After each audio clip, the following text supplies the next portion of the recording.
Hello friends, welcome back to our channel. നമ്മൾ ഇന്ന് കാണാൻ പോകുന്നത് പരം സുന്ദരി എന്ന മൂവിയാണ്. നോർത്ത് ഇന്ത്യക്കാരനായ നായകൻ ഒരു ആപ്പിലൂടെ മനസ്സിലാക്കുന്നുണ്ട് തന്റെ സോൾമേറ്റ് ആയ പെൺകുട്ടി ഉള്ളത് സൗത്ത് ഇന്ത്യയിലാണെന്ന്. അങ്ങനെ തന്റെ സോൾമേറ്റിനെ കണ്ടെത്തി അവളുമായിട്ട് പ്രണയത്തിലായി അവളെ വിവാഹം കഴിക്കാനുള്ള പ്ലാനിങ്ങുമായിട്ട് സൗത്ത് ഇന്ത്യയിലേക്ക് വരുന്ന നായകനും പിന്നീട് അവൻ അവിടെ നേരിടുന്ന പ്രശ്നങ്ങളുമാണ് ഈ ഒരു മൂവിയിലെ സ്റ്റോറി. മൂവിയുടെ തുടക്കത്തിൽ തന്നെ നായകനായ പരമനെയാണ് കാണിക്കുന്നത്. നല്ലൊരു ബിസിനസ്സുകാരന്റെ മകൻ. പണത്തിന്റെ പവർ അവനുണ്ടായതുകൊണ്ട് തന്നെ അച്ഛന്റെ കാശ് വെച്ചിട്ട് പല സ്റ്റാർട്ടപ്പുകളും തുടങ്ങി പലതും പൊട്ടിപ്പോയി. എന്നാൽ അച്ഛനെ ഇംപ്രസ് ചെയ്യാൻ വേണ്ടിയിട്ട് നല്ലൊരു സ്റ്റാർട്ടപ്പ് തുടങ്ങണമെന്നുള്ള ആഗ്രഹവുമായിട്ടാണ് അവൻ ഇപ്പോൾ ഇരിക്കുന്നത്. എല്ലാത്തിനും അവന്റെ കൂടെ അവന്റെ വലം കൈയായിട്ട് അവന്റെ സുഹൃത്തായ ജഗ്ഗി ഉണ്ടാകും. അങ്ങനെയിരിക്കെ അവന്റെ അടുത്തേക്ക് ഒരു പുതിയ സ്റ്റാർട്ടപ്പിന്റെ ഐഡിയയുമായിട്ട് ഒരാൾ വരുന്നു. സോൾമേറ്റിനെ കണ്ടെത്തുന്ന ആപ്പായിരുന്നു അത്. ഒരുപാട് ഡേറ്റിംഗ് ആപ്പുകളുള്ള ഈ കാലത്ത് സോൾമേറ്റിനെ കണ്ടെത്തി അവരുമായിട്ട് കമ്മ്യൂണിക്കേറ്റ് ചെയ്യാനുള്ള ആപ്പ് കുറവാണ്. അതുകൊണ്ട് ഈ സ്റ്റാർട്ടപ്പ് സക്സസ് ആയി കഴിഞ്ഞാൽ അത് അവർക്ക് ഒരുപാട് ഗുണമുണ്ടാകുമെന്ന് പരമന് തോന്നി. പക്ഷേ ഈ കാര്യം അവന്റെ അച്ഛനോട് അവതരിപ്പിച്ചു കഴിഞ്ഞാൽ കഴിഞ്ഞ വർക്കുകൾ പോലെ ഇതും പരാജയപ്പെടുമെന്ന് പറഞ്ഞിട്ട് ഇത് ചെയ്യേണ്ടെന്ന് അവനോട് പറയും. എന്തായാലും ഒന്നുകൂടി സംസാരിച്ചു നോക്കാന്ന് കരുതിയിട്ട്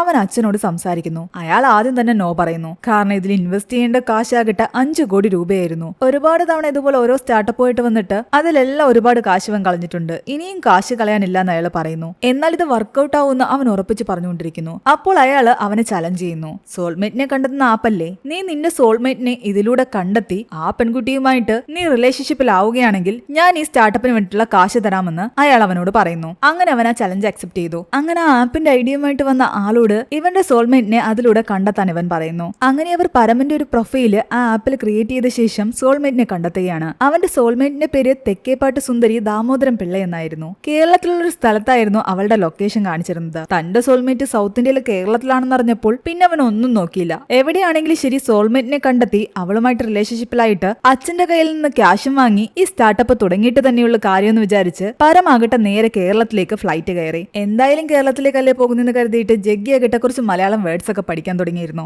പല സോഷ്യൽ മീഡിയസിലും ഈ പേര് വെച്ച് തെരഞ്ഞിട്ടും അവളുടെ ഒരു പ്രൊഫൈലും അതിലെങ്ങും കണ്ടിട്ടുണ്ടായിരുന്നില്ല. അത് കാരണം സുന്ദരി എന്ന് പറയുന്ന പെൺകുട്ടിയുടെ ഫേസ് പോലും അവർ കണ്ടിട്ടുണ്ടായിരുന്നില്ല. പക്ഷെ അവളുടെ വീടിന്റെ അഡ്രസ്സിന്റെ അടുത്ത് ഹോം സ്റ്റേ എന്നായിരുന്നു കണ്ടിരുന്നത്. അതുകൊണ്ട് തന്നെ ഇവർ അവിടെ ഒരു റൂം ബുക്ക് ചെയ്ത് അവളെ പരിചയപ്പെടാൻ അങ്ങോട്ടേക്ക് പോയി. അങ്ങനെ അവളുടെ ഹോം സ്റ്റേയുടെ അടുത്തെത്തി അവിടേക്കുള്ള കറക്റ്റ് വഴിയിൽ കണ്ട ചില ആൾക്കാരോട് ചോദിച്ചു. അവരെല്ലാം അവനോട് പറയുന്നത് സുന്ദരിയുടെ അധികം അടുക്കാൻ പോകണ്ട, ഒരു ഡിസ്റ്റൻസ് ഇട്ട് നിന്നാ മതി, അല്ലെങ്കിൽ അവള് നിന്നെ വെച്ചേക്കില്ല എന്ന്. അങ്ങനെ പരമൻ ജഗ്ഗി സുന്ദരിയുടെ ഹോം സ്റ്റേയിലെത്തി. അവർ ചെല്ലുമ്പോൾ അവൾ നൃത്തം അഭ്യസിക്കുകയായിരുന്നു. അവളെ കണ്ട മാത്രയിൽ തന്നെ പരമന് ഒരുപാട് ഇഷ്ടപ്പെട്ടു. ഇവരവിടേക്ക് വന്ന സമയത്ത് സ്ഥലക്കച്ചവടത്തിന്റെ പേരും പറഞ്ഞിട്ട് ഒരു ബ്രോക്കറും അവിടേക്ക് വന്നിട്ടുണ്ടായിരുന്നു. എങ്ങനെയെങ്കിലും ഇവളെ കൊണ്ട് ഈ വീട് വിപ്പിക്കാനായിരുന്നു അയാളുടെ പ്ലാനിങ്. അയാളെ കാണുമ്പോഴൊക്കെ അവളാകട്ടെ പേടിപ്പിച്ച് അയാളെ അവിടെ നിന്ന് ഓടിക്കും. അങ്ങനെ അവരുടെ ഐഡിയ ഒക്കെ വാങ്ങി റൂമിന്റെ കീ കൊടുക്കാൻ നേരത്ത് അവൾ ഇവരോട് ചോദിക്കുന്നുണ്ട്, നിങ്ങൾ ശരിക്കും കേരളത്തിലേക്ക് വന്നത് എന്തിനാണെന്ന്. പരം കള്ളം പറയുന്നുണ്ട്, ഞങ്ങൾ ഇന്ത്യ തോറും ട്രാവൽ ചെയ്തിട്ട് ഓരോ കൾച്ചറിനെ പറ്റിയിട്ട് ഒരു പുസ്തകം എഴുതാൻ ആഗ്രഹിക്കുകയാണെന്ന്. അതുപോലെ കേരളത്തിലെ ഉത്സവമായ പൊങ്കലിനെ പറ്റിയും ഇവിടുത്തെ സ്ത്രീകൾ രാവിലെ എഴുന്നേറ്റ് കോലോടുന്നതിനെ പറ്റിയൊക്കെ ഞാൻ ഒരുപാട് കേട്ടിട്ടുണ്ട്. അതെല്ലാം തന്നെ തനിക്ക് കാണണമെന്നും പറയുന്നു.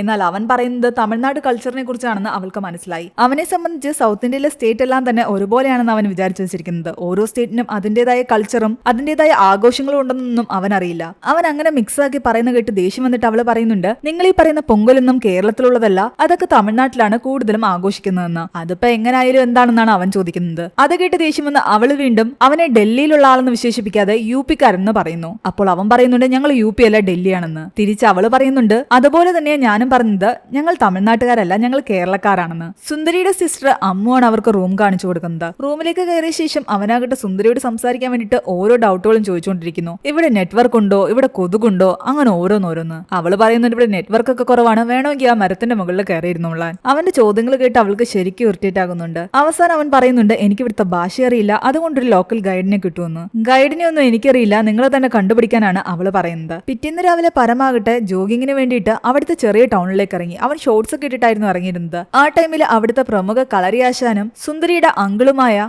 ഭാർഗവൻ നായർ അതുവഴി വരുന്നു. അയാൾ ഇവന്റെ ഈ വേഷവിധാനമൊക്കെ കണ്ടിട്ട് അവനോട് പറയുന്നുണ്ട്, ഈ നാട്ടിലുള്ള ആൾക്കാര് ഇങ്ങനെ ഡ്രസ്സ് ധരിച്ച് ഇതുവഴി കിടന്ന് ഓടാറില്ല, അതുകൊണ്ട് നീ മര്യാദയ്ക്ക് ഡ്രസ്സ് ധരിക്കണമെന്ന്. അതും പറഞ്ഞുകൊണ്ട് ഒരു മുണ്ടെടുത്ത് അവനെ ഉടുപ്പിക്കുന്നു. അന്ന് രാത്രി മുഴുവൻ പരം ആലോചിക്കുകയായിരുന്നു എങ്ങനെ സുന്ദരിയെ ഡേറ്റ് ചെയ്യുമെന്ന്. ജഗ്ഗി പറയുന്നുണ്ട്, നിങ്ങൾ രണ്ടുപേരും ഓപ്പോസിറ്റ് ആയിട്ടുള്ള ക്യാരക്ടേഴ്സ് ആണ്. അവളൊരു സോഷ്യൽ മീഡിയയിൽ പോലുമില്ല, പിന്നെ നീ എങ്ങനെ അവളെ ഡേറ്റ് ചെയ്യും? അവളെ കുറിച്ചുള്ള കൂടുതൽ കാര്യങ്ങൾ അറിയാൻ വേണ്ടിയിട്ട് ഒളിച്ചും പാത്തും അവളെ ഇവർ ഫോളോ ചെയ്യുകയാണ്. നാട്ടിലുള്ള പലരും സുന്ദരിയുടെ പിറകെ നടന്നിട്ടും അവൾ ആരെയും മൈൻഡ് ചെയ്യുന്നില്ല എന്ന് ഇവർക്ക് മനസ്സിലായി. അവള് പലപ്പോഴും ഒരു ആനയുടെ അടുത്തേക്ക് പോയിട്ട് അതിന് ഫുഡ് കൊടുക്കുന്നതും പരം കാണുന്നു. അങ്ങനെ ഒരു ദിവസം അവൾ പാട്ടും കേട്ട് കുക്ക് ചെയ്യുന്ന സമയത്ത് അവൾ അറിയാതെ ഒളിഞ്ഞു പോയി നോക്കുന്നുണ്ട് ഫോണിൽ ഏത് പാട്ടാണ് അവൾ വെച്ചിരിക്കുന്നതെന്ന്. ആ പാട്ട് യൂട്യൂബിൽ സെർച്ച് ചെയ്ത് അവൻ അതിന്റെ വരികൾ പഠിക്കുന്നു. പിറ്റേന്ന് രാവിലെ അവൾ എഴുന്നേറ്റപ്പോൾ അവൾക്കും സഹോദരി സഹോദരിക്കും വേണ്ടിയിട്ട് അവർ അവരുടേതായ രീതിയിൽ ഫുഡ് ഉണ്ടാക്കി കൊടുക്കുന്നു. എന്നിട്ട് അവളെ ഇംപ്രസ് ചെയ്യാൻ വേണ്ടിയിട്ട് തലേന്ന് അവളുടെ ഫോണിൽ നിന്നും അവനെടുത്ത ആ പാട്ടില്ലേ അതിന്റെ വരികൾ മൂളുന്നു. അത് കേട്ട് അവൾ ആശ്ചര്യത്തോട് ചോദിക്കുന്നുണ്ട്, നിനക്ക് ഈ പാട്ട് എങ്ങനെ അറിയാമെന്ന്. എനിക്ക് ഈ പാട്ട് ഒരുപാട് ഇഷ്ടമാണെന്നാണ് അവൻ പറയുന്നത്. എന്നിട്ട് അവൻ അതിന്റെ വരികൾ പാടാൻ തുടങ്ങി. അവള് കൂടെ പാടാനും തുടങ്ങി. പതിയെ പതിയെ അവളുമായിട്ട് അവൻ ക്ലോസ് ആകാൻ ശ്രമിക്കുകയായിരുന്നു. ഞങ്ങളുടെ ലാലേട്ടൻ ഈ പാട്ടിനൊക്കെ നൃത്തം ചെയ്യുമ്പോൾ കാണാൻ തന്നെ എന്ത് ഭംഗിയാണെന്ന് അവള് പറയുന്നു. ഇത് കേട്ട് പരം പറയുന്നുണ്ട്, സൗത്തിലെ ഇത്രയും വലിയ സൂപ്പർ സ്റ്റാറിന്റെ പാട്ടൊക്കെ ഞാനും കേട്ടിട്ടുണ്ട് എന്നും പറഞ്ഞുകൊണ്ട് അവൻ ലുങ്കി ഡാൻസിന്റെ ഡാൻസ് കളിക്കാൻ തുടങ്ങി. എന്നാൽ ഇത് കണ്ട് അവൾക്ക് ദേഷ്യം വരുന്നു.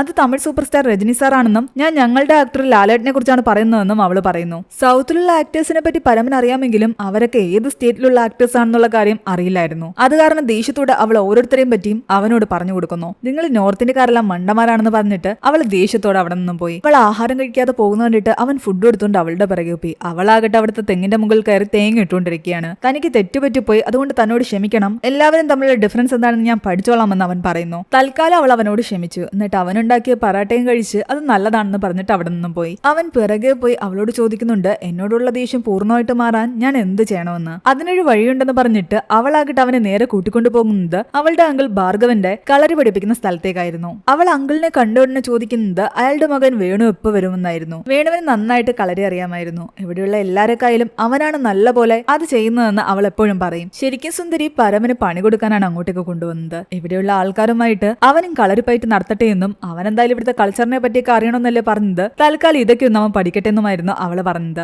അവൻ ചെന്നയുടനെ അവരാകട്ടെ അവനെ കളത്തിലേക്ക് ഇറക്കി വിട്ടു. അവൻ എന്ത് ചെയ്യണമെന്ന് അറിയില്ലായിരുന്നു. ആദ്യമൊക്കെ കുറച്ചു നേരം തടുത്തു നിന്നെങ്കിലും തന്റെ അവസ്ഥ കണ്ട് എല്ലാവരും ചിരിക്കുന്ന കണ്ടിട്ട് അവൻ നല്ല പോലെ പെർഫോം ചെയ്യാൻ തുടങ്ങി. എന്ത് ചെയ്തിട്ടാണെങ്കിലും എങ്ങനെയൊക്കെ എതിരാളിയെ അവൻ താഴെ വീഴ്ത്തി. എന്നിട്ട് ജയിച്ച സന്തോഷത്തില് ഉറുമിയെടുത്ത് സ്വയം കറക്കാൻ തുടങ്ങി. പക്ഷെ അതുകൊണ്ട് അവന്റെ കൈ മുറിഞ്ഞ് രക്തം വരുന്ന കണ്ടതും അവൻ ബോധം കെട്ട് വീണു. പതിയെ അവനെ എഴുന്നേപ്പിച്ച് അവളാകട്ടെ അടുത്തുള്ള നദിക്കരയിലേക്ക് കൊണ്ടുപോയി. എന്നിട്ട് അവിടെ നിന്നും ചില പച്ചമരുന്നുകളൊക്കെ പറിച്ചുകൊണ്ടുവന്ന് അവന്റെ മുറിവിലേക്ക് വെക്കുന്നു. മരുന്ന് വെച്ചുകൊണ്ടിരുന്ന സമയത്ത് അവളുടെ കയ്യിലെ മോതിരം അവന്റെ മുറിവിലേക്ക് തട്ടുന്നുണ്ടായിരുന്നു. അതുകൊണ്ട് വേദനിക്കുന്ന കാരണം അവളാകട്ടെ ആ മോതിരം അവിടെ ഊരി വെച്ചിട്ടാണ് അവന്റെ ശരീരത്തിൽ മരുന്ന് തേച്ചുകൊണ്ടിരുന്നത്. പതിയെ പതിയെ അവർക്കിടയിൽ ഉണ്ടായിരുന്ന ദേഷ്യമൊക്കെ മാറി. അവളും അവനോട് സോറി പറയുന്നു. ഞാൻ അങ്ങോട്ട് നിന്നെ കൊണ്ടുപോകാൻ പാടില്ലായിരുന്നു എന്നും പറയുന്നു. എന്തായാലും അവർക്കിടയിലെ വഴക്കൊക്കെ മാറിയ സ്ഥിതിക്ക് രാവിലെ ഞാൻ നിനക്ക് വേണ്ടിയിട്ട് പുട്ടും കടല ഉണ്ടാക്കി തരാമെന്ന് പറഞ്ഞിട്ട് അവൾ അവിടെ നിന്നും പോയി. എന്നാൽ രാവിലെ എഴുന്നേറ്റ് അവൻ ചെന്ന് നോക്കുമ്പോൾ കാണുന്നത് സുന്ദരിയും അമ്മുവും ചേർന്നിട്ട് അവളുടെ നഷ്ടപ്പെട്ടു പോയ മോതിരം അന്വേഷിക്കുന്നതാണ്. എത്ര ആലോചിച്ചിട്ടും അത് എവിടാ വെച്ചതെന്ന് അവൾക്ക് ഓർമ്മ വരുന്നുണ്ടായിരുന്നില്ല. ആ സമയത്ത് പരമോർക്കുന്നുണ്ട് തലേന്ന് മരുന്ന് പുരട്ടാൻ നേരത്ത് അവൾ മോതിരം ആ നദിക്കരയിൽ ഊരിവെച്ച കാര്യം. അത് പോയി കണ്ടുപിടിച്ച് ഇവളുടെ കയ്യിൽ കൊണ്ടു കൊടുക്കുകയാണെങ്കിൽ ഇവളെ ഒന്ന് ഇംപ്രസ് ചെയ്യാന്ന് കരുതിയിട്ട് അവൻ ജഗ്ഗിയും വിളിച്ചുകൊണ്ട് അവിടെ പോയി മോതിരം അന്വേഷിക്കുന്നു. ഒടുവിൽ കുറെ തെരഞ്ഞ് അവന് മോതിരം കിട്ടി. പക്ഷെ മോതിരം എടുത്ത് തിരിഞ്ഞു നോക്കിയതും അവന്റെ മുന്നില് സുന്ദരി സ്ഥിരമായിട്ട്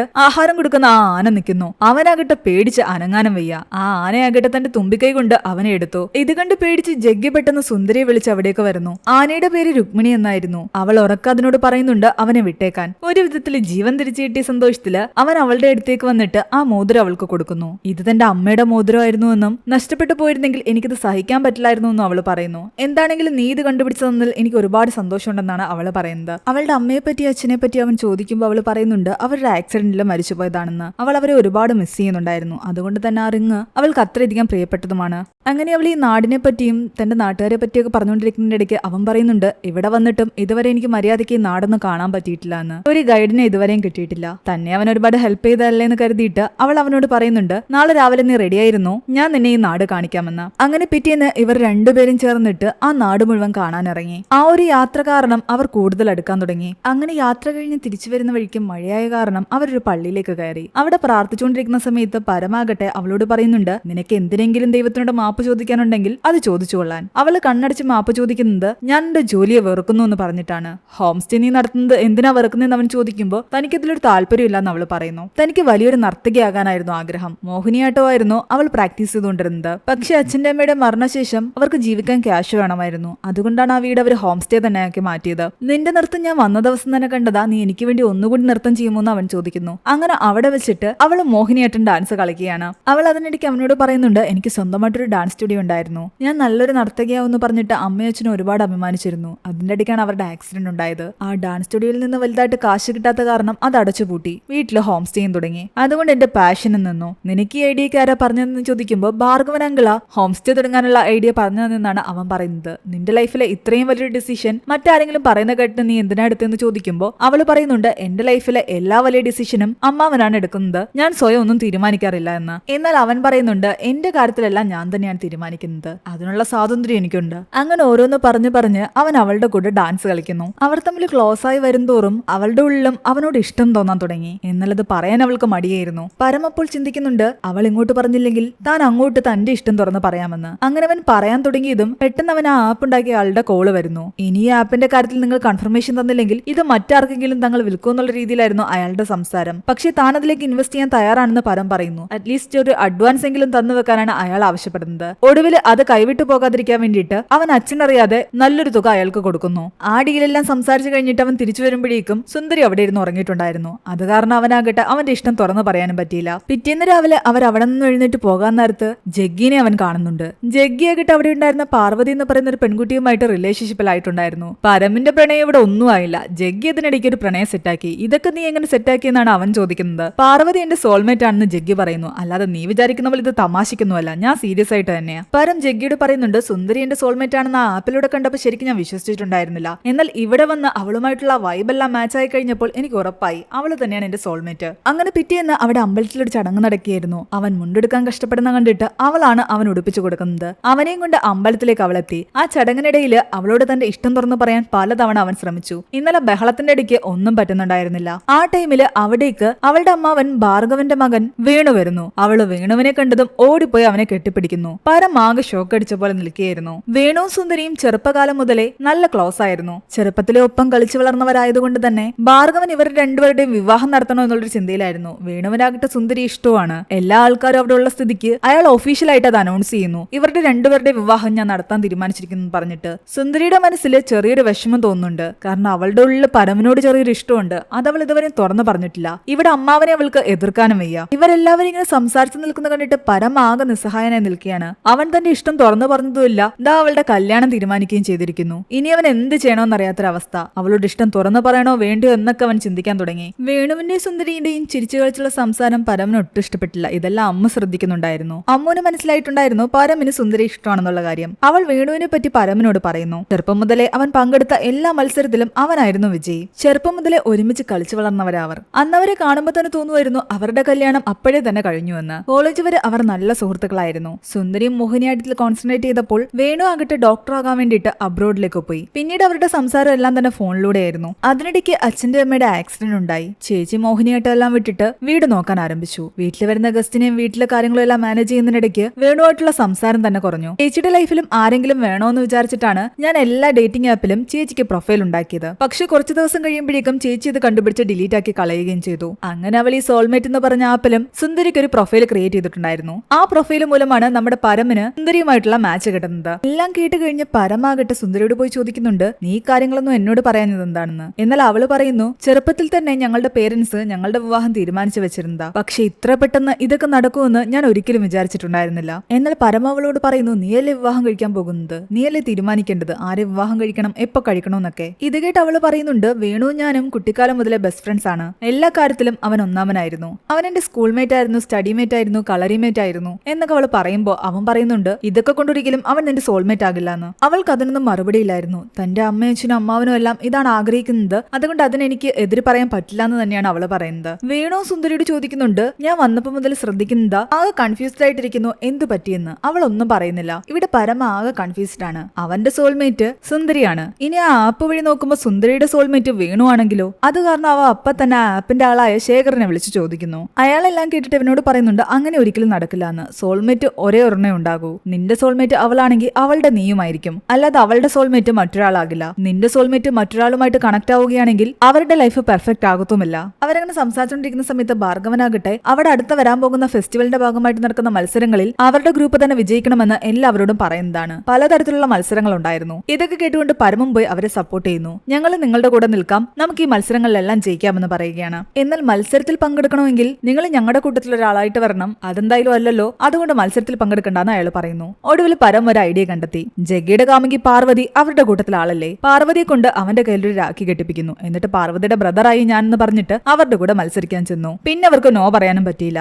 ഭാർഗവൻ അതുകൊണ്ട് തന്റെ ഗ്രൂപ്പിലേക്ക് പരമിനെ എടുക്കുന്നു. അങ്ങനെ മത്സരം ആരംഭിച്ചു. ആദ്യത്തെ മത്സരം നാരങ്ങ സ്പൂണിൽ വെച്ചുകൊണ്ട് പോകുന്നതായിരുന്നു. മത്സരം ഗംഭീരമായിട്ട് നടക്കുകയാണ്. പരമിന്റെ തൊട്ടപ്പുറത്ത് വേണുവാണ് നിൽക്കുന്നത്. പരമ ജയിച്ചാലും വേണു ജയിച്ചാലും ഇവരുടെ ഗ്രൂപ്പിന് പോയിന്റ് കിട്ടും. എന്നാൽ പരമാകട്ടെ പോകുന്നതിനിടയ്ക്ക് ബാലൻസ് തെറ്റി വേണുവിന്റെ ദേഹത്തേക്ക് വീഴുന്നു. ജയിക്കേണ്ട മത്സരം പരം കാരണം രണ്ടുപേരും തോക്കുന്നു. അത് കാരണം ഭാർഗവന് നല്ല ദേഷ്യം വരുന്നുണ്ട്. അയാള് പരമനെ കുറെ വഴക്ക് പറയുന്നുണ്ട്. നീ ഇതോടെ മത്സരിക്കുന്ന നിർത്തിക്കോ, ഇനി ഗ്രൂപ്പിൽ വെറുതെ നിന്നാ മതി, ഒരു മത്സരത്തിലും പങ്കെടുക്കണ്ടെന്നാണ് അയാൾ പറയുന്നത്. ഇത് കേട്ട് പരമന് സുന്ദരിക്ക് നല്ല വിഷമമായി. ഓണം ഫെസ്റ്റിവലിന്റെ ഭാഗമായിട്ട് അമ്പലത്തിൽ പലതരത്തിലുള്ള പ്രോഗ്രാമുകളും ഉണ്ടായിരുന്നു. സുന്ദരി അവന്റെ അടുത്തിരുന്ന് ഓണം ആഘോഷിക്കാൻ കാരണമായ കഥയെല്ലാം പറഞ്ഞു കൊടുക്കുന്നു. അവർ തമ്മിൽ സംസാരിക്കുമ്പോൾ രണ്ടുപേരും ഒരുപാട് ഹാപ്പി ആയിരുന്നു. ഇതെല്ലാം തന്നെ അമ്മു ശ്രദ്ധിക്കുന്നുണ്ട്. പിന്നീടുള്ള ദിവസങ്ങളിൽ മത്സരത്തിലൊന്നും തന്നെ പരമന് പങ്കെടുക്കാൻ പറ്റുന്നില്ല. പക്ഷേ അവൻ എല്ലാവരെയും നല്ലപോലെ സപ്പോർട്ട് ചെയ്യുകയും ഹെൽപ്പ് ചെയ്യുകയും ചെയ്യുന്നുണ്ട്. മത്സരത്തിനിറങ്ങാൻ പോകുന്ന വേണുവിന് പോലും അവൻ കൈയെല്ലാം മസാജ് ചെയ്ത് കൊടുക്കുന്നു. ഭാർഗവനെ സംബന്ധിച്ച് ആ മത്സരത്തിലെല്ലാം ഒന്നാമതായിട്ട് അവരുടെ ഗ്രൂപ്പ് വരിക എന്നത് വലിയ അത്യാവശ്യമായിരുന്നു. അതുകൊണ്ടാണ് മാക്സിമം പരം തന്നെ കൊണ്ടാവുന്ന എല്ലാ ഹെൽപ്പും ചെയ്യുന്നത്. അതെല്ലാം തന്നെ ഭാർഗവന് ശ്രദ്ധിക്കുന്നുണ്ടായിരുന്നു. സുന്ദരിയുടെ മോഹിനിയാട്ട മത്സരം ആരംഭിക്കുന്നതിന് മുമ്പ് വേണു ആകട്ടെ അവളെ വന്ന് കെട്ടിപ്പിടിക്കുന്നു. ഇതൊന്നും പരമന് ഇഷ്ടപ്പെടുന്നില്ല. അവൻ ജസ്റ്റ് വന്ന് അവളോട് ഓൾ ദ ബെസ്റ്റ് പറഞ്ഞിട്ട് പോയി. ആ മത്സരത്തിൽ അവൾ തന്നെയായിരുന്നു വിജയി. അത് കഴിഞ്ഞ് അവൾ വീട്ടിലേക്ക് പോകുന്ന വഴിക്ക് പരം അവളുടെ കൂടെ നടക്കുന്നു. ആ സമയത്ത് പെട്ടെന്നൊരു മഴ വന്നു. അവൾ അടുത്തുള്ള ബസ് സ്റ്റോപ്പിലേക്ക് ഓടിക്കയറിയെങ്കിലും അവൻ ആ മഴ നനഞ്ഞുകൊണ്ട് പാട്ടും പാടി ഡാൻസും കളിച്ച് നിൽക്കുകയാണ്. അവള് വരാൻ കൂട്ടാക്കാത്ത കാരണം അവളെ നിർബന്ധിച്ച് പിടിച്ച് മഴയത്തേക്ക് ഇറക്കി ഡാൻസ് കളിപ്പിക്കുന്നു. എന്നാൽ അവള് പെട്ടെന്ന് അവനെ തള്ളി മാറ്റി. നീ എന്താ ചെയ്യാൻ ഉദ്ദേശിക്കുന്നതെന്നൊക്കെ എനിക്ക് മനസ്സിലാകുന്നുണ്ട്, അതുകൊണ്ട് അതൊക്കെ നിർത്തുന്നതാ നല്ലതെന്ന് അവള് പറയുമ്പോ അവൻ തിരിച്ചു ചോദിക്കുന്നുണ്ട്, നീ അങ്ങനെ എന്റെ വലയിലൊന്നും വീഴുന്നൊരു പെണ്ണൊന്നും അല്ലല്ലോ, പിന്നെന്തിനിപ്പോ ഇങ്ങനെയൊക്കെ പറയുന്നത്? ഞാനൊന്നടുത്ത് പെരുമാറിയപ്പോഴേക്കും നിന്റെ മനസ്സിലും എന്തെങ്കിലും തോന്നാൻ തുടങ്ങിയോ എന്ന് അവൻ ചോദിക്കുന്നു. അവൾ എന്തെങ്കിലും പറയുന്നതിന് മുൻപ് തന്നെ അവിടേക്ക് വണ്ടിയുമായിട്ട് വേണു വന്നു. അവളോടി അതിലേക്ക് കയറി. എന്നാൽ പരമം പിന്നെ ഒന്നും നോക്കിയില്ല. അവനും ചാടി ആ വണ്ടിയുടെ ബാക്ക് സീറ്റിലേക്ക് കയറി. പിറ്റേന്ന് ഇവന്റെ അച്ഛനാകട്ടെ ഇവനോട് പറയുന്നുണ്ട്, നീ എന്നെ ചലഞ്ച് ചെയ്തിട്ട് പോയതല്ലേ, ഒരു മാസത്തിനുള്ളിൽ നിന്റെ സോൾമേറ്റിനെ നീ കണ്ടെത്തുമെന്ന്. ഇനിയിപ്പോ 3 ദിവസമേ ബാക്കിയുള്ളൂ, വല്ലോ നടന്നു എന്ന് അയാൾ ചോദിക്കുന്നു. അവൻ ചിരിച്ചുകൊണ്ട് പറയുന്നു, എന്റെ സോൾമേറ്റിനെയൊക്കെ ഞാൻ കണ്ടെത്തി, പെട്ടെന്ന് തന്നെ ഞാൻ അച്ഛനെ കാണിക്കും. ആ ആപ്പ് എന്റെ കയ്യിൽ നിന്ന് വിട്ടുപോകാതിരിക്കാൻ വേണ്ടിയിട്ട് അച്ഛൻ കാശ് തരാതിരുന്ന സ്ഥിതിക്ക് ഞാൻ എന്റെ കുറച്ച് കാശ് അതിൽ ഇൻവെസ്റ്റ് ചെയ്തു. ഇത് കേട്ട് അയാൾ ഞെട്ടിത്തരിച്ചു. ആരോട് ചോദിച്ചിട്ടാ നീ അങ്ങനെയൊക്കെ ചെയ്തതെന്ന് ചോദിച്ചിട്ട്. അതിലൊന്നും ഒരു പ്രശ്നമില്ല, ആ കാശ് ഡബിൾ ആയിട്ട് അത് ലോഞ്ച് ആയി കഴിയുമ്പോൾ തിരിച്ചിട്ടു എന്നാണ് അവൻ പറയുന്നത്. കുറച്ച് കഴിയുമ്പോൾ സുന്ദരി വന്ന് അവനോട് പറയുന്നുണ്ട്, എന്റെ എൻഗേജ്മെന്റ് പാർട്ടി നടക്കുന്നുണ്ട്, നീ എന്തായാലും വരില്ലേ എന്ന്. അത് പ്രത്യേകിച്ച് വിളിക്കേണ്ട കാര്യമൊന്നുമില്ല, ഞാൻ ഉറപ്പായിട്ടും വരുമെന്ന് അവൻ പറയുന്നു. അങ്ങനെ എൻഗേജ്മെന്റ് പാർട്ടിയിലെത്തി അവനാകട്ടെ പാട്ടുപാടി ഡാൻസ് ഒക്കെ ചെയ്തിട്ട് ആ പാർട്ടി തന്നെ ഗംഭീരമാക്കുകയാണ്. കൂട്ടത്തിലുണ്ടായിരുന്ന ഒരുവിധപ്പെട്ട ആണുങ്ങളെല്ലാം തന്നെ കള്ളു കുടിച്ച് ഡാൻസ് കളിക്കുന്നുണ്ട്. നമ്മുടെ ജഗ്ഗിയും അത്യാവശ്യം ഫിറ്റ് ആയിരുന്നു. പരമാകട്ടെ ജഗ്ഗിയോട് പറയുന്നുണ്ട്, നീ നൈസിന് പോയിട്ട് ആ വേണുവിന്റെ മുണ്ട് വലിച്ചൂരാൻ. ജഗ്ഗി പതിയെ പതിയെ തിരിഞ്ഞുപോയി വേണുവിന്റെ മുണ്ട് പറിക്കാൻ തുടങ്ങി. എന്നാൽ കറക്റ്റ് സമയത്ത് വേറൊരാള് അതിന്റെ ഇടയ്ക്ക് കയറി വന്നതും അവൻ അറിയാതെ അയാളുടെ മുണ്ട് വലിച്ചൂരി. അതോടെ വലിയ പ്രശ്നമായി. ആൾക്കാർ അങ്ങോട്ടും ഇങ്ങോട്ടും തല്ലുകൂടാൻ തുടങ്ങി. ആ എൻഗേജ്മെന്റ് പാർട്ടി തന്നെ കുളമായി. കൂട്ടത്തിലുണ്ടായിരുന്ന ഒരാള് തലയിടിച്ചു വീണിട്ട് ബോധം പോയി. അയാളെ എത്രയും പെട്ടെന്ന് ഹോസ്പിറ്റലിൽ എത്തിക്കണം. ഈ മദ്യപിച്ച് ലെക്കിട്ട് നിൽക്കുന്ന നമ്മുടെ സുന്ദരിയുടെ വീട്ടുകാരെല്ലാം ചേർന്നിട്ട് ഒരു ചെറിയ വള്ളത്തിലേക്ക് കയറി. ഭാർഗവനൊക്കെ നല്ല ഫിറ്റായിരുന്നു. വള്ളം ഒരു നാടുകയാണ്. അതിൽ കുറച്ചെങ്കിലും ബോധമുള്ളത് നമ്മുടെ പരമനാണ്. അതുകൊണ്ട് വള്ളം അവൻ തുഴയാൻ ആരംഭിച്ചു. ആ സമയത്ത് നല്ലപോലെ തുഴയാൻ വേണ്ടിയിട്ട് അവൻ ചെറിയ രീതിയിൽ പാട്ടു പാടുന്നു. സുന്ദരി ഇത് കണ്ട് വളരെയധികം ഇഷ്ടത്തോടെ അവനെ നോക്കുന്നുണ്ട്. കാരണം വേണു ഇവരുടെ ഇടയ്ക്ക് വരുന്നതിന് മുമ്പ് ഇവർ രണ്ടുപേരും വള്ളത്തിൽ പോകുന്ന സമയത്ത് അവളായിരുന്നു അവനെ പറഞ്ഞു പഠിപ്പിച്ചത്, ഇതുപോലെ വള്ളം തുഴയുന്ന സമയത്ത് പാട്ട് പാടുകയാണെങ്കിൽ നമുക്കിത് തുഴയാനും ഒരു സന്തോഷം ഉണ്ടാകും, വള്ളം നല്ല പോലെ തുഴയാനും പറ്റുമെന്ന്. അവൻ ആ മെതേഡ് എല്ലാം തന്നെ ഓർത്തു വെച്ച് അതുപോലെയായിരുന്നു തുഴഞ്ഞുകൊണ്ടിരുന്നത്. ഹോസ്പിറ്റലിലെത്തി അയാളെ അഡ്മിറ്റ് ആക്കി കഴിയുമ്പോൾ നേഴ്സ് ആകട്ടെ പരമനോട് ഭയങ്കര ക്ലോസ് ആയിട്ട് സംസാരിക്കുകയാണ്. നേരത്തെ ഒരു തവണ ഇവൻ ജോഗിങ്ങിന് പോയ സമയത്തും പിന്നെ ഈ പാർട്ടിയിൽ വെച്ചൊക്കെ ഈ നേഴ്സ് ഇവനെ കണ്ടിട്ടുണ്ടായിരുന്നു. ആ നേഴ്സിന് ഇവനെ ഓൾറെഡി ഒരു നോട്ടമുണ്ട്. ഇവനെ വളയ്ക്കാൻ വേണ്ടിയിട്ട് അവന്റെ അടുത്തേക്ക് ക്ലോസ് ആയിട്ട് ആ നേഴ്സ് നിൽക്കുന്ന സമയത്താണ് നമ്മുടെ സുന്ദരി അവിടേക്ക് കയറി വരുന്നത്. അവർ തമ്മിൽ എന്തോ ഉണ്ടെന്ന് വിചാരിച്ചിട്ട് സുന്ദരി ദേഷ്യത്തിൽ അവിടെ നിന്നും പോയി. എന്നാൽ പരം പറയുന്നുണ്ട്, നീ വിചാരിക്കുന്ന പോലെ ഒന്നുമില്ല, ആ പെണ്ണാണ് എന്റെ അടുത്തേക്ക് വന്നതെന്ന്. സുന്ദരി ഇവനെ ഇങ്ങനെ ഓരോന്ന് പറഞ്ഞ് വഴക്കൊക്കെ ഉണ്ടായിക്കൊണ്ടിരിക്കുന്നത് വേണുവും കാണുന്നുണ്ട്. വേണു പരമനോട് പറയുന്നുണ്ട്, എനിക്ക് ഏകദേശം കാര്യങ്ങൾ മനസ്സിലാകുന്നുണ്ടെന്ന്. സുന്ദരിയെ പോലൊരു പെണ്ണിനെ ഒരുപാട് പേർക്ക് ഇഷ്ടമാകും, നിനക്കും ചിലപ്പോൾ അവളെ അതുപോലെ ഇഷ്ടമായിരിക്കും. എന്നാൽ അവൻ പറയുന്നുണ്ട്, എനിക്ക് അങ്ങനൊന്നും ഇല്ലാന്ന്. ശരി, അങ്ങനൊന്നും ഇല്ലെങ്കിൽ നീ വിട്ടേക്ക്, എന്താണെങ്കിലും എന്റെ പാർട്ടി നീ കുളവാക്കിയില്ലേ, അതുകൊണ്ട് അതിന് പകരമായിട്ട് വള്ളംകളി മത്സരത്തിന്റെ ഫൈനലിൽ നീ എന്റെ കൂടെ പങ്കെടുക്കണം. കാരണം എന്റെ കൂടെ മത്സരിക്കേണ്ടവനാണ് ഇപ്പൊ ഇവിടെ ബോധം കെട്ട് കിടക്കുന്നത്. അവൻ എന്തായാലും നാളെ മത്സരിക്കാൻ പറ്റില്ല, അതുകൊണ്ട് അവന്റെ സ്ഥാനത്ത് നീ വന്നെങ്കിലേ പറ്റൂ. വേറെ നിവൃത്തിയില്ലാതെ പരം അതിന് സമ്മതിക്കുന്നു. ഇവിടെ സുന്ദരി പരമിന്റെയും വേണുവിന്റെയും നടുക്ക് കിടന്ന് കഷ്ടപ്പെടുകയായിരുന്നു. അവൾക്ക് ആരെ സെലക്ട് ചെയ്യണമെന്നറിയില്ല. അമ്മുവിന് ഇക്കാര്യം മനസ്സിലായി. അമ്മ അവളോട് പറയുന്നുണ്ട്, ചേച്ചിയുടെ മനസ്സിൽ ആരോടാണോ കൂടുതൽ ഫീലിങ്സ് തോന്നുന്നത് അവരെ വേണം തിരഞ്ഞെടുക്കാൻ, അല്ലാതെ മറ്റുള്ളവർ എന്ത് കരുതുമെന്ന് വിചാരിച്ചിട്ട് ഒരാളെ സെലക്ട് ചെയ്യേണ്ട കാര്യമില്ല. പക്ഷേ സുന്ദരി കൺഫ്യൂസ്ഡ് ആയിരുന്നു. മരിക്കുന്നതിന് മുമ്പ് അവളുടെ അച്ഛനും അമ്മയും വേണുവുമായിട്ടുള്ള വിവാഹത്തെ പറ്റി ഓൾറെഡി തന്നെ തീരുമാനിച്ചു വെച്ചിരുന്നതാണ്. ആ വിവാഹത്തിന് ഇവൾ എതിര് നിന്ന് കഴിഞ്ഞാൽ അമ്മയ്ക്കും അച്ഛനും വിഷമാവോ എന്നുള്ള ചിന്തയായിരുന്നു അവൾക്ക്. മാത്രമല്ല, ഞാൻ അങ്ങനെ ഒരു ഡിസിഷൻ എടുക്കുവാണെങ്കിൽ അത് വേണുവിനെയും വേദനിപ്പിക്കും. പരമന്റെ കൂടെ ഞാൻ ഒരുപാട് ഹാപ്പിയാണ്, അതുപോലെ തന്നെ വേണുവിന്റെ കൂടെ ഞാൻ സേഫുമാണ്. അത് കാരണം ആകെ കൺഫ്യൂസ്ഡ് ആയിരുന്നു അവൾ. എന്നാൽ അമ്മ അവളോട് പറയുന്നു, ചേച്ചിക്ക് ചുറ്റുമുള്ള ആൾക്കാർ ഹാപ്പി ആയിട്ടിരിക്കണമെങ്കിൽ ചേച്ചി ഹാപ്പി ആയിട്ടിരിക്കണം. അതുകൊണ്ട് ചേച്ചിയുടെ മനസ്സിനെ ഹാപ്പി ആക്കുന്ന എന്താണോ അത് ആദ്യം ചെയ്യണം, അപ്പോൾ ചുറ്റുമുള്ള ആൾക്കാരെ ഹാപ്പി ആയിക്കോളും. ഇവിടെ നമ്മുടെ പരമനെ അന്വേഷിച്ച് കണ്ടുപിടിച്ച് അവന്റെ അച്ഛൻ അവിടെ എത്തിയിട്ടുണ്ടായിരുന്നു. താൻ സോൾമേറ്റിനെ കണ്ടുപിടിച്ച സന്തോഷത്തിലാണ് അച്ഛൻ വരുന്നതെന്ന് വിചാരിച്ചിരുന്ന പരമന് തെറ്റിയിട്ടുണ്ട്. വന്നിട്ടുണ്ടായിരുന്നു. അയാൾ ഞെട്ടിക്കുന്ന ഒരു ന്യൂസുമായിട്ടാണ് വന്നത്. ആ ആപ്പിന്റെ പേരും പറഞ്ഞിട്ട് പരമിന്റെ കയ്യിൽ നിന്ന് ആ ആപ്പിന്റെ ഉടമ ശേഖർ ക്യാഷ് വാങ്ങിച്ചിട്ടുണ്ടായിരുന്നില്ലേ, അയാൾ ആ ക്യാഷുമായിട്ട് മുങ്ങി. ആ ആപ്പ് ഫേക്ക് ആയിരുന്നു, അയാളുടെ എല്ലാ ഐഡിയാസും ഫേക്ക് ആയിരുന്നു. എന്നാൽ അങ്ങനൊന്നും ആയിരിക്കില്ല എന്ന് കരുതിയിട്ട് പരമാകട്ടെ അയാളെ കോൾ ചെയ്തപ്പോ അയാളുടെ കോള് കണക്ട് ആകുന്നില്ല. അവൻ തന്റെ സിസ്റ്റത്തിൽ കയറി ആ ആപ്പിന്റെ ഡീറ്റെയിൽസ് ഒക്കെ നോക്കുമ്പോ അതും അതിലുണ്ടായിരുന്നില്ല. അതിനർത്ഥം ആ ആപ്പ് ഫേക്ക് ആണ്. തന്റെ സോൾമേറ്റ് ആണെന്ന് പറഞ്ഞിട്ട് അവൻ കണ്ടെത്തി തന്ന ഈ സുന്ദരി എന്ന് പറയുന്ന പെൺകുട്ടി തന്റെ സോൾമേറ്റ് അല്ല. അതോടെ പരം ആകെ ഷോക്കിലായി. താൻ ഇത്രയും ദിവസം അവൾ തന്റെ സോൾമേറ്റ് ആണെന്ന് കരുതിയിട്ടാണ് അവളോട് ക്ലോസ് ആയതും അവളെ പ്രണയിച്ചതും. ഇതിപ്പോ അങ്ങനെയല്ലെങ്കിൽ അവളെ ഞാൻ ചതിക്കുന്നതിന് തുല്യവാ. നീയായിട്ട് വെറുതെ ആ പെൺകുട്ടിയുടെ ജീവിതം നശിപ്പിക്കേണ്ട, അതുകൊണ്ട് നമുക്ക് ഇവിടെ നിന്ന് പോകാമെന്ന് അവന്റെ അച്ഛനും പറയുന്നു. വേറെ വഴിയില്ലാതെ അവനും ബാഗ് എല്ലാം പാക്ക് ചെയ്തു. ആ സമയത്താണ് സുന്ദരി അവിടേക്ക് വരുന്നത്. പരമിന്റെ അച്ഛന് സുന്ദരിയെ കണ്ടതും അയാൾക്ക് ഒരുപാട് ഇഷ്ടപ്പെട്ടിട്ടുണ്ടായിരുന്നു. എന്നാൽ ഇവർ സോൾമേറ്റ് അല്ലാത്ത സ്ഥിതിക്ക് വെറുതെ അവളുടെ വിവാഹം മുടക്കി അവളെ ഇവിടുന്ന് കൊണ്ടുപോകണ്ടല്ലോ എന്ന് കരുതിയിട്ട് അയാൾ ഒരു കാര്യങ്ങളും അവളോട് പറഞ്ഞില്ല. എന്നാൽ പോകുന്നതിന് മുമ്പ് പരമാകട്ടെ അവളോട് സംസാരിക്കുന്നു. അവളാകട്ടെ തന്റെ മനസ്സിലെ ഇഷ്ടം തുറന്നു പറയാനായിരുന്നു അവന്റെ അടുത്തേക്ക് വന്നത്. പക്ഷെ അതിനു മുമ്പ് പരം എല്ലാ സത്യവും തുറന്നു പറഞ്ഞു. ഞാനിവിടെ ട്രാവലിങ്ങിനോ ബുക്ക് എഴുതാനോ ഒന്നും തന്നെ വന്നതല്ല. ഒരു ആപ്പ് ലോഞ്ച് ചെയ്യുന്ന കാര്യവുമായിട്ട് അച്ഛൻ എന്നെ ചലഞ്ച് ചെയ്തിട്ടുണ്ടായിരുന്നു. എന്റെ സോൾമേറ്റിനെ കണ്ടെത്തി ആ പെൺകുട്ടിയെ ഞാൻ പ്രണയിക്കണമെന്ന് പറഞ്ഞിട്ട്. അങ്ങനെ ആ ആപ്പിൽ ഞാൻ കണ്ടതായിരുന്നു എന്റെ സോൾമേറ്റ് നീയാണെന്ന്. പക്ഷെ പിന്നീട് ആപ്പ് ഫേക്ക് ആണെന്ന് മനസ്സിലായത്. അവൻ ഈ പറയുന്ന കാര്യങ്ങളെല്ലാം കേട്ട് അവൾ ഞെട്ടിത്തെരിച്ചിരിക്കുകയായിരുന്നു. എന്നെ വെച്ചിട്ടുള്ള നിന്റെ എക്സ്പെരിമെന്റ് ഒക്കെ കഴിഞ്ഞെങ്കിൽ നിനക്ക് പോകാമെന്ന് അവൾ പറയുന്നു. അവൾ ആകെ ദേഷ്യത്തിലായിരുന്നു. മനസ്സിൽ ഇഷ്ടം തുറന്നു പറയാൻ വന്നപ്പോൾ അവന്റെ ഭാഗത്തുനിന്ന് കേൾക്കുന്നത് ഇതൊക്കെയാണ്. പരമനൊന്നും പറയാനില്ലായിരുന്നു. അവൻ അവിടെ നിന്നും പോയി. ബാഗ് പാക്ക് ചെയ്ത് ഇറങ്ങാൻ നേരത്ത് ജഗ്ഗിയുടെ പാക്ക് ചെയ്യാൻ അവൻ പറഞ്ഞെങ്കിലും ജഗ്ഗി പറയുന്നുണ്ട് എനിക്ക് ഇവിടെ നിന്നും അങ്ങനെ പെട്ടെന്ന് വരാൻ പറ്റില്ല എന്ന്. ഞാൻ പാർവതിയെ സ്നേഹിക്കുന്നത് ആത്മാർത്ഥമായിട്ടാ. അവളെ എനിക്ക് ഒരു ആപ്പും കാണിച്ചു തന്നതല്ല. പക്ഷെ അവളോടുള്ള ഫീലിങ്സ് എല്ലാം റിയൽ ആണ്. അതുകൊണ്ട് അവളെ വിട്ടിട്ട് എനിക്കിപ്പോ വരാൻ പറ്റില്ല. അങ്ങനെ രാത്രിയായപ്പോഴേക്കും പരമു അച്ഛനും അവിടെ നിന്നും പോകാൻ തുടങ്ങി. പക്ഷെ വേണു ഉൾപ്പെടെ ആൾക്കാരെല്ലാം അവനെ തടയുകയാണ്. കാരണം പിറ്റേന്നത്തെ മത്സരത്തിൽ അവൻ പങ്കെടുക്കാമെന്ന് വാക്കുകൊടുത്തതാണ്. അവൻ എന്തായാലും അതിന് കൂടെ നിന്നെങ്കിലേ പറ്റൂ. ഇതൊക്കെ കേട്ടപ്പോ അവന്റെ അച്ഛനും തോന്നുന്നു നാളത്തെ മത്സരമൊക്കെ കഴിഞ്ഞിട്ട് പോയാൽ മതിയെന്ന്. അങ്ങനെ അവർ വീട്ടിലേക്ക് തിരിച്ചുപോയി. അന്ന് രാത്രി സുന്ദരിയുടെ വിവാഹ ഒരുക്കങ്ങൾ നടക്കുന്നുണ്ടായിരുന്നു. അതിലെല്ലാം തന്നെ പരമ ഒരുപാട് സങ്കടത്തിലായിരുന്നു. പിറ്റേന്നത്തെ മത്സരത്തില് അവൻ വേണുവിന്റെ കൂടെ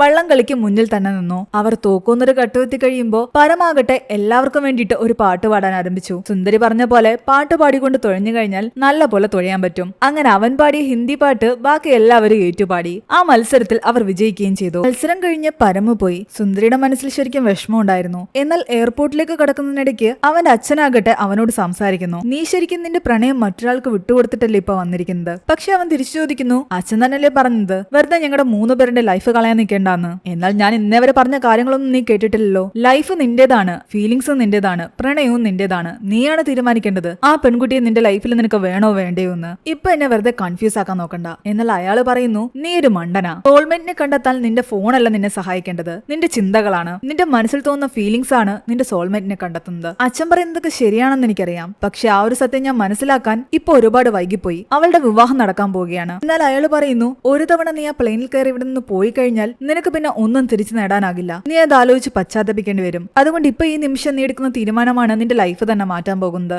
അങ്ങനെ ഒടുവിൽ അവൻ തിരിച്ചു പോകാൻ തീരുമാനിച്ചു. വിവാഹം നടക്കുന്ന അവളുടെ വീട്ടിലേക്ക് തനി കേരള സ്റ്റൈലിൽ തന്നെ ചെല്ലുന്നു. എന്നിട്ട് ആരും കാണാതെ അവിടെ ഉണ്ടായിരുന്ന തെങ്ങിൽ വലിഞ്ഞു പിടിച്ചു കയറി മുകളിൽ നിന്നിരുന്ന സുന്ദരിയോട് സംസാരിക്കുന്നു. ഇത്തവണ ഒരു ആപ്പിന്റെ സഹായത്തോടെയല്ല, എന്റെ മനസ്സിൽ തോന്നുന്ന കാര്യമാണ് ഞാൻ നിന്നോട് പറയാൻ പോകുന്നത്. ഞാൻ നിന്നെ പ്രണയിക്കുന്നു എന്ന് അവൻ പറയുന്നു. അതുപോലെ നീയും നിന്റെ മൈൻഡിൽ എന്താണ് തോന്നുന്നത് അത് മറുപടിയായിട്ട് പറഞ്ഞാൽ മതി. എന്നാൽ അവള് പറയുന്നു എന്റെ മൈൻഡിൽ നിന്നോട് ഇഷ്ടം തോന്നിയ സമയത്ത് നീ അത് തകർത്ത് കളഞ്ഞവനാ. നിന്റെ കാര്യം നേടാൻ വേണ്ടിട്ട് നീ എന്നെ യൂസ് ചെയ്തു. ഇവിടെയുള്ള ആൾക്കാരുടെ ഫീലിങ്സ് വെച്ച് ഒരുപാട് നീ കളിച്ചു. ഇപ്പൊ വന്ന് നിന്റെ ഫീലിങ്സ് തുറന്നു പറഞ്ഞിട്ട് എന്ത് കാര്യമുള്ളത്? അവൻ എല്ലാത്തിനും സോറി പറയുന്നു. നമുക്ക് എല്ലാവരോടും സംസാരിച്ചത് സോൾവ് ചെയ്യാമെന്നും നമ്മുടെ ഇഷ്ടം എല്ലാവരോടും പറയാമെന്നും അവൻ പറയുന്നുണ്ട്. എന്നാൽ അവള് പറയുന്നു അതൊന്നും നടക്കാൻ പോകുന്നില്ല. നമ്മൾ തമ്മിൽ ഒരുപാട് വ്യത്യാസമുണ്ട്. നമ്മളുടെ ലോകം തന്നെ വേറെയാണ്. വെറുതെ ആൾക്കാർ കണ്ട് പ്രശ്നം ഉണ്ടാക്കാൻ നിൽക്കാതെ ഇവിടെ നിന്നും പോകാനും പറയുന്നു. പക്ഷെ അവൻ ഇമോഷണൽ ആയിട്ട് ഒരുപാട് സംസാരിക്കുന്നുണ്ട്. എന്റെ ലൈഫ് തന്നെ മാറ്റിമറിച്ചത് നീയാണ്. റോബോട്ടുകളുടെ ഇടയിലായിരുന്നു എന്റെ ജീവിതം. ആപ്പ് ഉണ്ടാക്കുന്നതിനെ പറ്റിയുള്ള ചിന്തകളും ഡേറ്റുകളുമായിരുന്നു എന്റെ തലയിലുണ്ടായിരുന്നത്. അവിടേക്ക് പ്രണയം കൊണ്ടുവന്നത് നീയാണ്. ഇപ്പൊ എന്നെ സംബന്ധിച്ച് വേറെ ഒന്നും ഒരു വിഷയമല്ല. മുന്നോട്ടുള്ള എന്റെ ജീവിതത്തിൽ നീ ഇല്ലാന്നുള്ള ചിന്തയാണ് എന്നെ തകർക്കുന്നത്. നീ എന്റെ ലൈഫിൽ ഉണ്ടെങ്കിലേ പറ്റൂ. അവനിങ്ങനെ ഇമോഷണൽ ആയിട്ട് സംസാരിക്കുമ്പോൾ അവളുടെ മനസ്സലിയുന്നുണ്ട്. പക്ഷെ ഇതെല്ലാം തന്നെ ഭാർഗവൻ ഒരിടത്തുനിന്ന് കേൾക്കുന്നു. ഇന്നിവളുടെ കല്യാണ ദിവസം തന്നെ ഇവളെയും കൊണ്ട് മുങ്ങാനാണോ നീ ഇവിടേക്ക് വന്നതെന്ന് പറഞ്ഞിട്ട് അയാളുടെ ആൾക്കാരെ ഇവന്റെ പിറകെ പറഞ്ഞു വിടുന്നു. അവൻ ഓടുകയും ഇവര് പിറകെ ഓടുകയും ചെയ്യുന്ന സമയത്ത് എങ്ങനെയൊക്കെയോ അവരുടെ കണ്ണു വെട്ടിച്ച് അവൻ സുന്ദരിയുടെ അടുത്ത് വീണ്ടും എത്തി. ഞാൻ ചോദിച്ചതിന് നീ എന്തെങ്കിലും ഒരു മറുപടി തരാൻ പറയുമ്പോ അവള് പറയുന്നുണ്ട് നിന്നെപ്പോലൊരു മണ്ടനെ ഞാൻ കണ്ടിട്ടില്ല.